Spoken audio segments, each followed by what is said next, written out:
It's December, another year is almost gone. And if you're honest with yourself, you're in the same place you were last December. Same income bracket, same body, same excuses, same promises to yourself that next year will be different.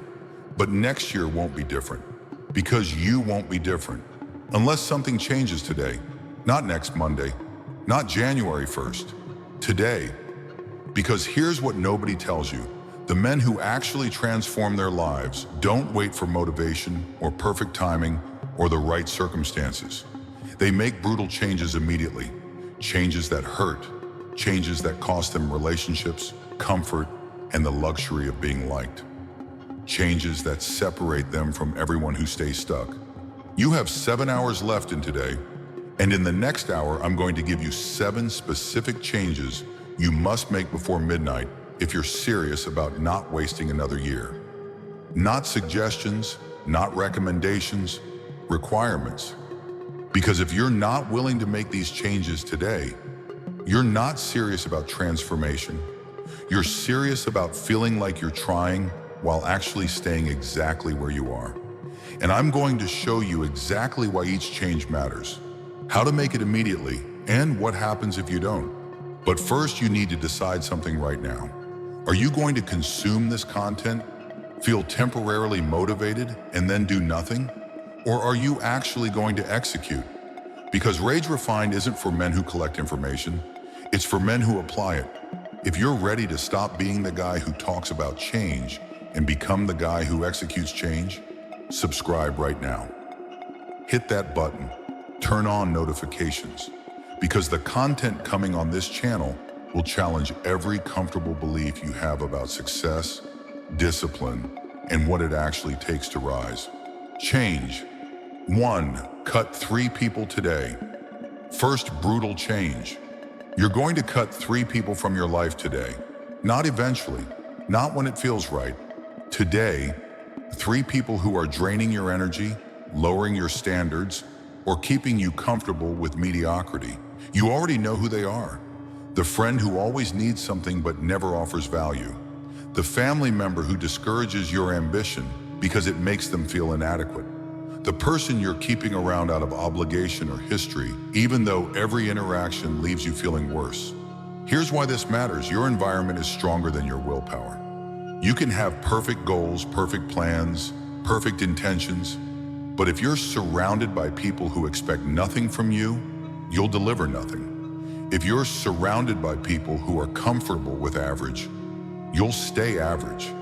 If you're surrounded by people who drain your energy, you'll have no energy left for building. Most men know this intellectually, but they don't act on it. Why? Because cutting people feels harsh. It feels mean. It feels like betrayal. They tell themselves they should be able to maintain all relationships while still growing. But that's a lie. Growth requires space, and space requires cutting. So here's how you do it today. You don't need a dramatic conversation. You don't need to explain yourself. You simply stop being available. You stop responding quickly. You stop initiating contact. You let the relationship fade through benign neglect. And if they confront you, you're honest but brief. Your focus has shifted. Your priorities have changed. You're not the same person anymore. Will this be uncomfortable? Absolutely. Will some people be hurt? Probably. Will some people talk negatively about you? Definitely. But here's what you need to understand. Their comfort is not your responsibility. Their feelings are not your burden. Your transformation is not required to accommodate their expectations. And here's what happens when you create space. New people enter, better people. People who are where you want to be. People who challenge you instead of coddling you. People who expect excellence because that's their baseline. But those people can't enter while your life is full of energy vampires. Think about it practically. You have limited time and energy. Every hour you spend with someone who adds no value is an hour you're not spending building skills, making money, or connecting with people who can actually elevate you. Every conversation that goes nowhere is a conversation you're not having with someone who could change your trajectory. So you make the cut today. 3 people minimum. You identify them right now, you make the decision, And you start the separation process immediately. No more meetings, no more long phone calls, no more energy expenditure on relationships that don't serve your mission. This is the first test, because if you can't cut people who are obviously holding you back, you're not serious about change. You're serious about the idea of change while maintaining comfort. And that's why you'll be in the same place next year. Change 2. Delete all entertainment apps today. Second brutal change.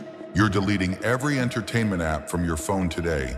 Social media, games, streaming apps, news apps, anything designed to consume your attention without producing value. Gone. Today. You're about to rationalize why you need them. You'll say you use them for work. You'll say you need to stay informed. You'll say you need to relax. These are lies. These are the excuses of men who are addicted to distraction and calling it balance. Here's the reality. The average person spends 4 to 6 hours per day on their phone. Most of that is entertainment. That's 30 to 40 hours per week. That's a full-time job worth of time that you're giving away to algorithms designed to keep you scrolling while adding nothing to your life. Think about what you could build with 30 extra hours per week. You could learn a high-income skill. You could build a business. You could read 50 books in a year. You could transform your body.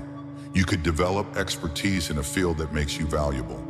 But instead, you're watching content about other people's lives while your own life stays stagnant. And here's what makes it worse. Entertainment apps don't just steal your time. They steal your attention span. They train your brain to expect constant stimulation. They make difficult work feel unbearable because difficult work requires sustained focus.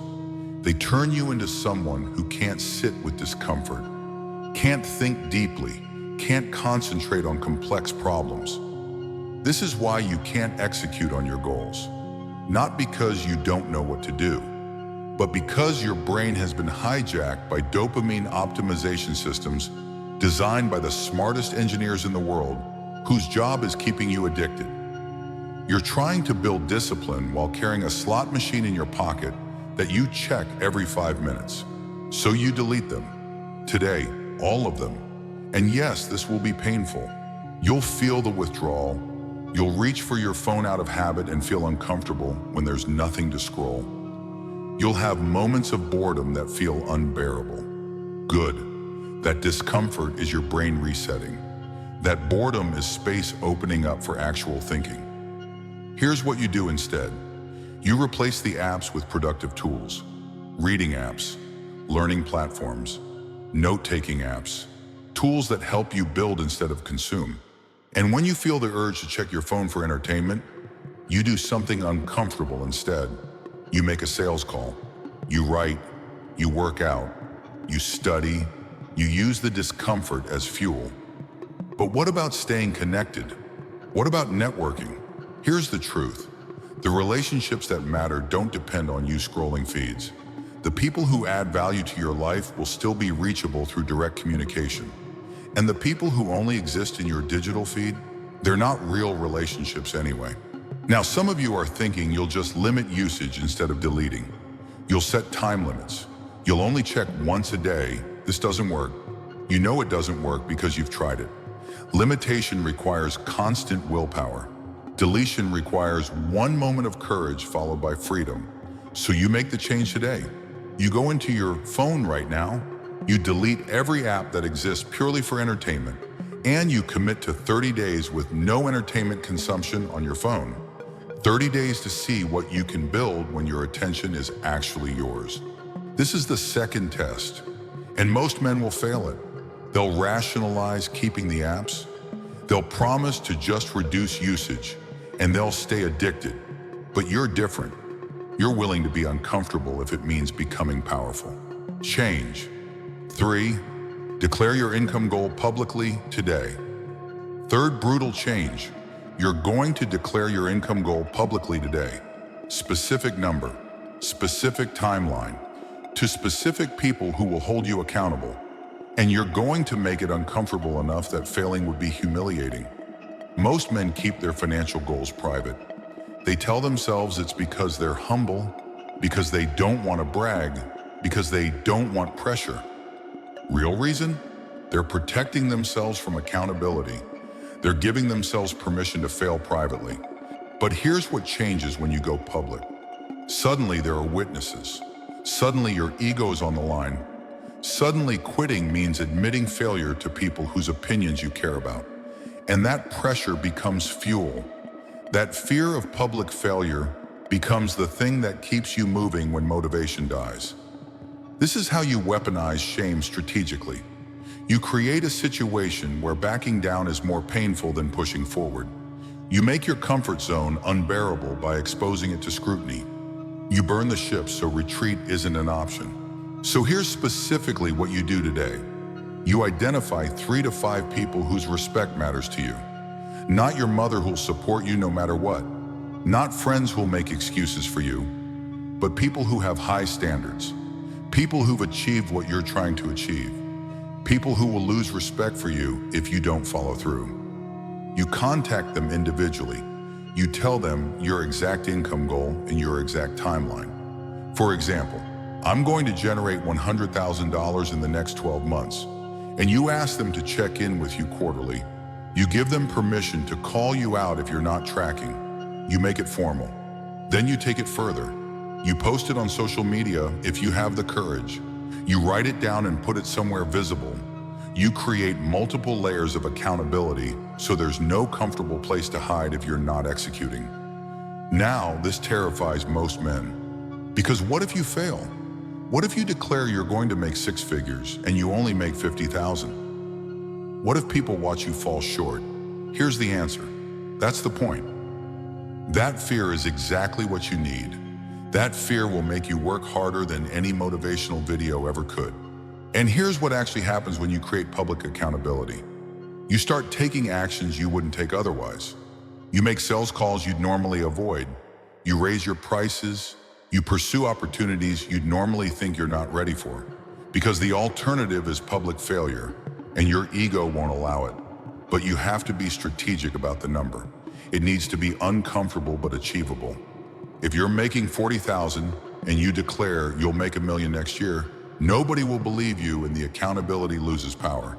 But if you declare you'll make 80,000, that's believable and challenging. That's the zone where accountability works. Also, you need to break it down into quarterly milestones. Don't just say you'll make 100,000 in a year. Say you'll make 25,000 by March 31st, 50,000 by June 30th, 75,000 by September 30th. This creates regular checkpoints where you either deliver or face the discomfort of explaining why you didn't. And when those checkpoints come, you report honestly. No excuses, no explaining circumstances, just numbers. Either you hit the target or you didn't, and if you didn't, you publicly acknowledge it and adjust your approach. This keeps the accountability real. Here's what most men do instead. They set private goals. They work on them inconsistently. They hit obstacles and quit quietly. Nobody knows they failed because nobody knew they were trying. And next year they're in the same place, setting the same goals, running the same pattern. You're breaking that pattern today. You're going public. You're creating pressure. You're making comfort impossible. And yes, this might damage your ego if you fail. But your ego being comfortable is exactly what's kept you stuck. So you're willing to risk embarrassment for the chance at actual transformation. Change 4, start waking up at 5 a.m. tomorrow. 4th, brutal change. Starting tomorrow morning, you're waking up at 5 a.m. No negotiation, no easing into it, no starting next week. Tomorrow, 5 a.m. And you're doing it for the next 90 days straight with 0 exceptions. You already don't want to do this. You're already thinking about how much you value sleep, how you're not a morning person, how your schedule doesn't allow it, how you'll be too tired. These are the thoughts of someone who wants to change their life without changing their behavior. Here's why this matters. 5 a.m. is when you separate from the crowd. It's when nobody's contacting you. It's when there are no distractions. It's when you have pure, uninterrupted time to work on what matters before the world makes demands on your attention.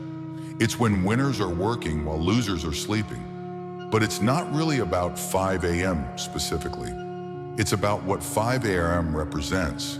It represents discipline. It represents doing hard things when you don't feel like it. It represents keeping promises to yourself. It represents choosing long-term transformation over short-term comfort. When you wake up at 5 a.m., you prove something to yourself. You prove that you can override your feelings. You prove that you can do uncomfortable things. You prove that you're serious. And that proof builds confidence that carries into everything else you do. Think about it practically. If you wake up at 5, you have 2 to 3 hours before most people even start their day. That's 10 to 15 hours per week. That's 40 to 60 hours per month. That's time you can use to build skills, work on projects, exercise, read, plan. That's time that compounds into massive advantage over people who sleep until their alarm forces them up. But here's what actually happens when you start waking early. The first week is miserable. You're tired, you want to quit, your body is fighting the change, but you push through because you've made a commitment. Week 2 gets slightly easier. Week 3, you start adapting. By week 4, you're waking up before your alarm.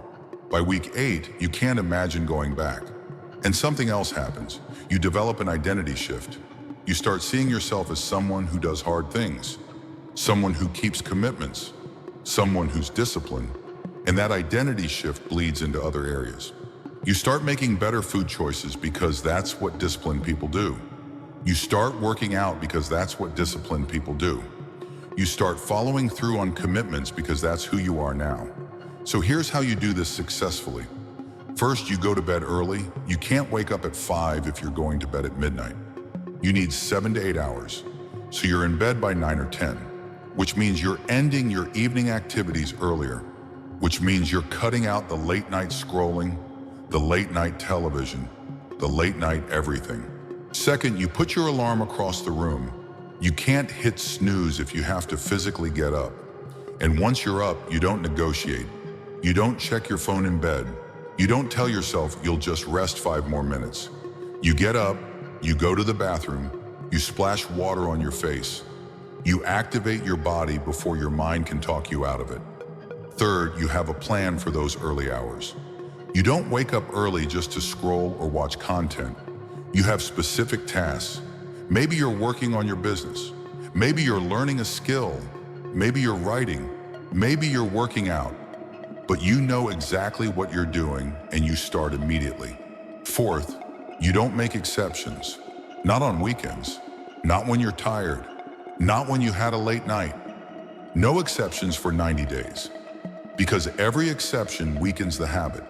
Every time you negotiate with yourself and give in, you're teaching your brain that your commitments are optional. And yes, this will cost you some things. You'll miss out on late night activities. You'll have to leave events early. You'll be the guy who doesn't stay out late anymore. Good. Those activities weren't building your future anyway. You're trading temporary entertainment for permanent transformation. Change 5. Invest in yourself today with money you don't have. Fifth, brutal change. You're going to invest significant money in yourself today. Money that feels uncomfortable to spend. Money you'd normally save or use for comfort purchases. Money that makes you nervous because you're not sure you can afford it. This could be a course that teaches a high-income skill.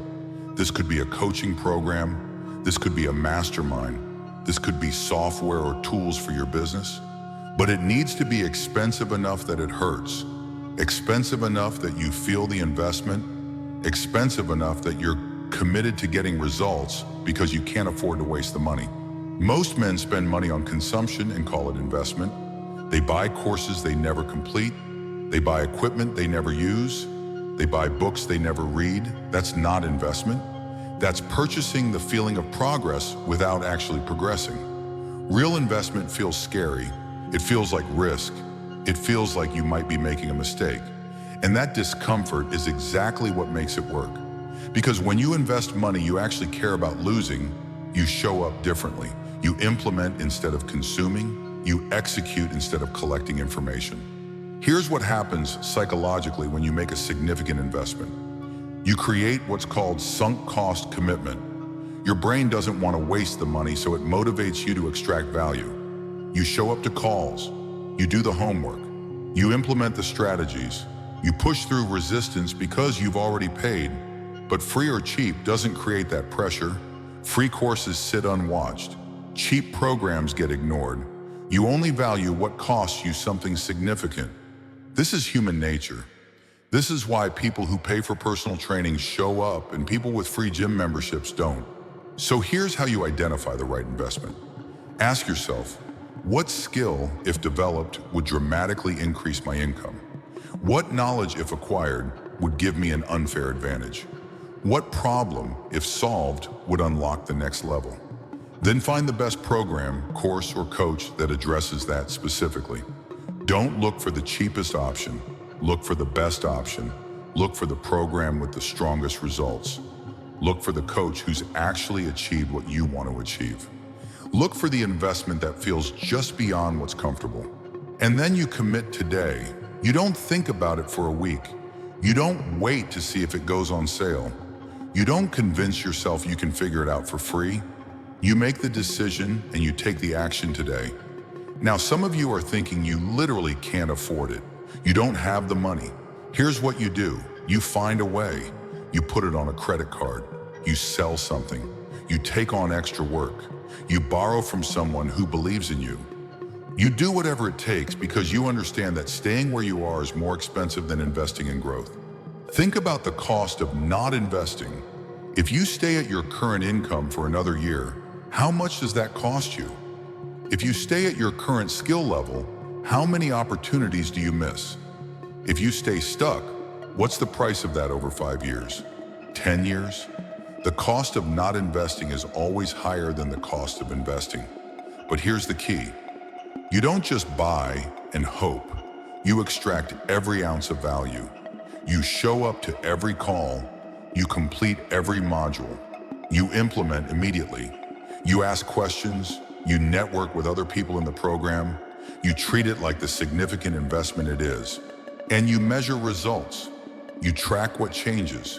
You document what you learn. You monitor how your income or opportunities or capabilities improve. You make sure you're getting return on investment, and if you're not, you adjust your approach until you are. This is how successful people think about money. They don't hoard it. They don't spend it on comfort. They deploy it strategically into things that multiply it. They understand that money invested in capability is money that returns exponentially. So you make the investment today. You find the program, the coach, the tool that will actually move you forward. And you commit the money before you talk yourself out of it. Because the version of you that's hesitating is the same version that's been stuck. The version that's willing to invest uncomfortably is the version that breaks through. Change 6. End your worst relationship today. 6th, brutal change. You're ending your worst relationship today. And you know exactly which one I'm talking about. The relationship that drains you. The relationship where you're giving everything and receiving nothing. The relationship that you've known needs to end, but you've been avoiding the discomfort of ending it. This might be romantic. This might be a friendship. This might be a business partnership. But it's the relationship where you feel worse after every interaction, where you're constantly compromising your boundaries, where you're being disrespected or taken for granted, where you're staying out of obligation, history, or fear of being alone. Here's why you haven't ended it yet. Because ending relationships is painful. Because you're afraid of hurting someone. Because you're afraid of being seen as the bad guy. Because you're afraid of being alone. Because you've invested time and energy and it feels like waste to walk away. But here's what staying costs you. It costs you energy that should go to building your future. It costs you self-respect because you're tolerating what you know you shouldn't. It costs you opportunity because the right relationships can't enter while you're occupied with the wrong ones. It costs you clarity because you're constantly managing someone else's emotions instead of focusing on your mission. And here's the brutal truth. The relationship isn't going to improve. You've probably already tried talking about it. You've probably already given chances. You've probably already hoped things would change. They haven't. They won't. Because the fundamental dynamic is broken, and staying is just prolonging the inevitable while costing you more. So you end it today. Not tomorrow, not next week, not after the holidays or after some event, or after you figure out the perfect way to say it. Today, you have the conversation, you make it clear, you don't leave ambiguity. Here's how you do it correctly. You're direct but not cruel. You state the decision clearly. You don't negotiate. You don't get pulled into defending your choice. You simply say, this relationship isn't working for me anymore, and I'm ending it. I wish you well, but this is final. They'll probably try to change your mind. They'll make promises to do better. They'll get emotional. They'll make you feel guilty. Don't engage. Don't explain further. Don't let temporary emotions override your clear decision. You've already thought this through. You've already waited. The decision is made. And then you cut contact completely. No checking in. No staying friends. No keeping the door open. Clean break. Block if necessary. Remove reminders. Create distance. Because ambiguous endings create ongoing drama. Clean endings create space for healing and moving forward. Now this will hurt. You'll feel guilt. You'll question whether you did the right thing. You'll have moments where you miss the good parts and forget why you left. This is normal. This is part of the process. But you don't act on those feelings. You sit with the discomfort and let it pass. And here's what happens after. Initially, you feel relief. Then you feel grief. Then you feel anger about how much time you wasted. Then you feel clarity. Then you feel freedom. And eventually you feel grateful that you finally had the courage to do what you knew needed to be done. But more importantly, you free up space, emotional space, mental space, time and energy space. And that space gets filled with better things, better relationships, better opportunities, better focus on your mission. The right people start entering your life because you're no longer energetically occupied with the wrong person. Think about it practically. How much time are you spending managing this relationship? How much mental energy are you spending thinking about it, worrying about it, trying to fix it? What could you do with that time and energy if it was directed toward building instead of maintaining something broken? So you make the decision today. You identify the relationship that needs to end. You plan the conversation, and you execute it before the day is over. No more delaying, no more hoping, no more pretending it's going to get better. This is one of the hardest changes on this list because it involves other people's feelings and your own fear of confrontation. But it's also one of the most important because you cannot build an empire while you're emotionally entangled with people who drain you. Change 7. Commit to 90 days of complete sobriety starting today. 7th, brutal change. Starting today, you're committing to 90 days of complete sobriety. No substances, no numbing, no escape, 90 days of full presence and clarity. And yes, this includes everything you use to take the edge off. Before you rationalize why this doesn't apply to you, before you explain that you don't have a problem, before you argue that you only drink socially or use moderately, stop. This isn't about whether you're addicted. This is about whether you're using anything to avoid discomfort, to escape pressure, to numb difficult emotions. Here's the test. If the idea of 90 days without your substance makes you uncomfortable or defensive, you need this change more than you think. If you're immediately thinking about exceptions or special occasions, you're proving the point. If you can't imagine going 90 days completely sober, you're not as in control as you think you are. Why does this matter? Because building an empire requires clarity. It requires full presence. It requires feeling everything without numbing. And most men are operating at reduced capacity because they're constantly using something to take the edge off difficult emotions. Think about what happens when you use substances regularly. Your sleep quality decreases, your decision-making deteriorates, your emotional regulation weakens, your energy levels drop, your motivation fades, your discipline erodes. You're operating at 70% capacity and calling it normal. But here's the deeper issue. When you use substances to manage stress or discomfort, you never develop the capability to handle those feelings sober. You never build the emotional strength to sit with difficulty without escaping. You stay emotionally weak while thinking you're managing fine. And this bleeds into everything. If you can't handle stress without drinking, you can't handle high-pressure situations sober. If you can't face difficult emotions without numbing, you can't process failure or rejection effectively. If you need substances to relax or celebrate, you haven't learned how to generate those states naturally. So 90 days of sobriety isn't punishment, it's training. You're training your nervous system to handle stress cleanly. You're training your emotions to self-regulate. You're training your mind to stay sharp under pressure. You're proving to yourself that you don't need external substances to function at a high level. Here's what actually happens during 90 days sober. First 2 weeks are difficult. You're irritable. You're uncomfortable. You're feeling everything you normally numb, but you push through. Week 3 and 4, you start sleeping better. Your energy increases. Your mind gets sharper. By week 6, you're noticing significant changes. Your stress tolerance is higher. Your emotional stability is improving. Your productivity is increasing. By week 12, you're operating at a level you didn't know was possible.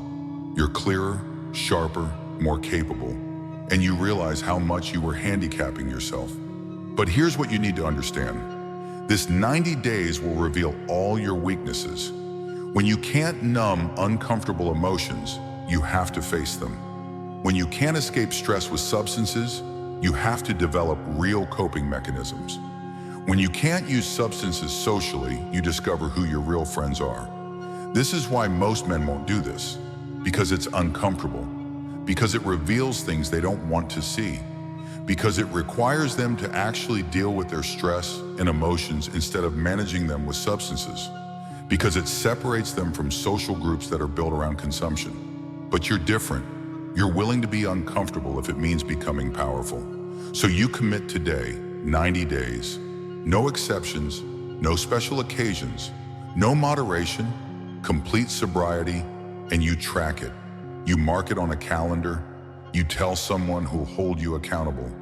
And when you feel the urge, when situations get stressful, when you're tempted to make an exception, you sit with the discomfort. You feel it fully. You process it cleanly. You prove to yourself that you're capable of handling life sober. This builds a foundation of strength that nothing else can build. So there they are, 7 brutal changes. Cut 3 people today. Delete all entertainment apps today. Declare your income goal publicly today. Start waking at 5 a.m. tomorrow. Invest money you don't have today. End your worst relationship today. Commit to 90 days of sobriety starting today. And now you have a choice. You can agree with everything you just heard and do nothing. You can tell yourself you'll start Monday. You can pick the easy ones and skip the hard ones. Or you can execute all 7 today and actually change your trajectory. Most men will do nothing. They'll consume this content, feel temporarily motivated, and then go right back to their patterns. They'll waste another year making the same promises, setting the same goals, staying in the same place. They'll be exactly where they are now next December, wondering why nothing changed. But you're different. You're going to execute today, not all 7 perfectly, but you're going to start all 7 before midnight. You're going to identify the 3 people and start the separation. You're going to delete the apps right now. You're going to text 3 people your income goal in the next hour. You're going to set your alarm for 5 a.m. You're going to find the investment and commit the money. You're going to plan the conversation to end the relationship. You're going to commit to sobriety. Subscribe to Rage Refined if you haven't already, because this channel is where men come to face brutal truths and take brutal action. Not to feel better, to become better, not to be comfortable, to be powerful. You just got 7 changes that will transform your year if you make them today. Now go execute. No thinking, no planning, no preparing, just action. Brutal, uncomfortable, transformative action. Because the difference between men who succeed and men who stay stuck isn't talent or luck or circumstances. It's willingness to make brutal changes immediately while everyone else is still thinking about it.